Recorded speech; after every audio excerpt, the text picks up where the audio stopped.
Sr. Presidente, muito obrigada, Sra. Ministra, Sra. e Srs. Secretários de Estado, caras e caros deputados. Abril é o mês em que celebramos a liberdade, a democracia e o poder local. 47 anos depois, todos sabemos que muito se conquistou, mas também sabemos que muito temos para construir. Estranho seria se assim não fosse. Os sistemas têm sempre e devem sempre ser melhorados. Nada fazia prever que neste aniversário estaríamos a viver 14 meses de pandemia e a viver todas as consequências desta pandemia na saúde, na educação, no turismo, na economia. São tempos difíceis, conturbados, de dureza extrema, mas também são tempos de otimismo, de esperança.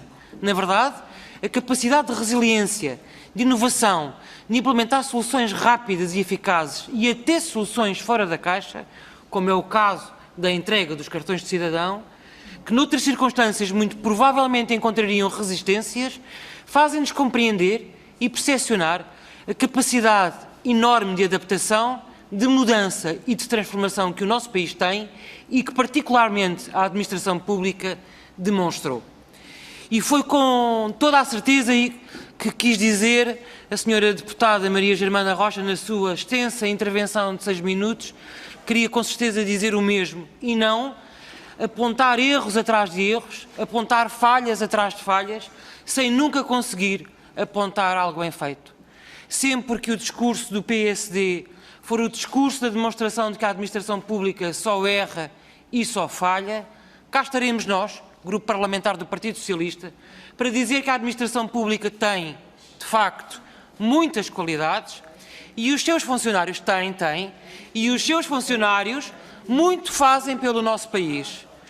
Falar dos recursos humanos da administração pública, senhores deputados, é falar daqueles que estão nos serviços de saúde, nos serviços de educação, nos serviços da justiça, nos serviços da proteção civil e sobre todos e todas os outros que não referi, o PS não tem dúvida nenhuma que a eles lhe devemos a resistência e a capacidade de se entregar nestes 14 meses de pandemia.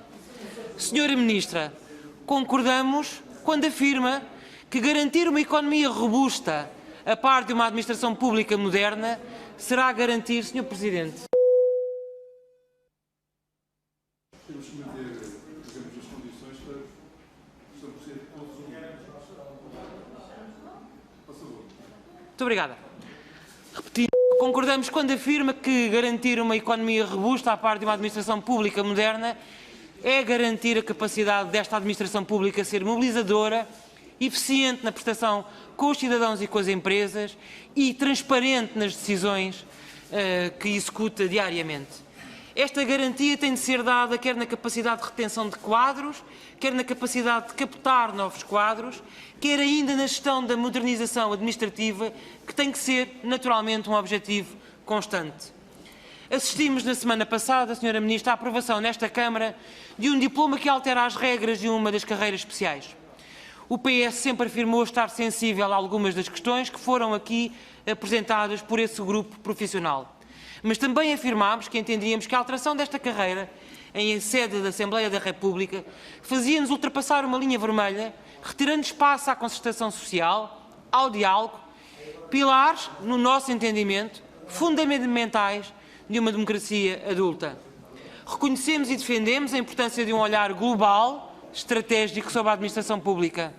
E esse olhar tem de ser mais justo e mais adequado do que a mera e simples aprovação de uma medida avulsa que trará aos restantes funcionários públicos um sentimento de injustiça relativa que não só destrói a administração pública em si, como ajuda a corroer o sistema democrático.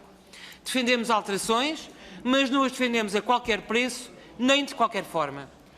Outro assunto relevante para esta audição, a Sra. Ministra, prende-se com as recentes notícias sobre o aumento do salário mínimo, que, como todos sabemos, terá ainda uma alavancagem de 85 € até 2023.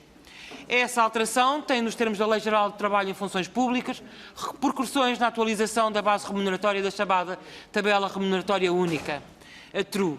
No início deste ano, aqui nesta sede, abordámos esta questão.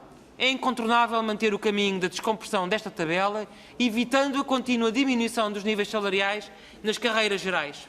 Não é aceitável que o primeiro nível salarial técnico superior não garanta a diferenciação que as funções representam. Não assumir esta diferenciação, a par de uma alteração do sistema de avaliação que pode passar pela anualização, como já referiu, apoiará a descapitalização da administração pública, dos seus quadros e do seu valor. Sr. Presidente, senhoras e senhores deputadas, para terminar, queria recordar o que já afirmei nesta sede. Paralelamente à necessidade de reavaliar a tabela remuneratória única, não podemos esquecer a necessária e imperiosa conclusão da revisão das carreiras não revistas. Esta discussão urge, tem que ser transparente, deve harmonizar regimes, garantir a equidade e a sustentabilidade e assegurar percursos profissionais assentes no mérito dos trabalhadores. A revisão das carreiras não revistas é um dos objetivos do programa do Governo, que agora, mais do que nunca, tem que ser concretizado. Senhora Ministra, no quadro do programa do Governo foi inscrita a revisão das carreiras não revistas.